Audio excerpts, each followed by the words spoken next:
হাউজে মাছ চাষের ক্ষেত্রে একটা বড় সমস্যা হচ্ছে হাউজের মাছ, বিশেষ করে শিং মাছ কেমন বাঁকা হয়ে যায়।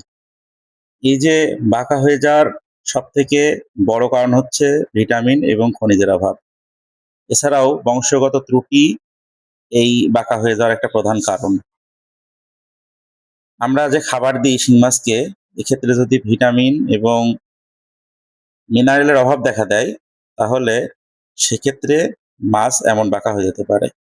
এছাড়াও যদি ব্রুড মাছটা ঠিকমতো উন্নত মানের না হয়, ত্রুটিপূর্ণ হয়, তাহলে সেক্ষেত্রে এই মাছের পোনাগুলো থেকে এই বাঁকা মাছ হওয়ার সম্ভাবনা বেশি থাকে। এছাড়াও অনেক সময় হ্যাচারিতে একই বংশের বা একই মায়ের থেকে বারবার বংশ বিস্তারের ফলে জিনগত যে ত্রুটি দেখা দেয়, সেই ত্রুটিতেও আমরা লক্ষ্য করি যে মাছগুলো বাঁকা হয়ে যায়।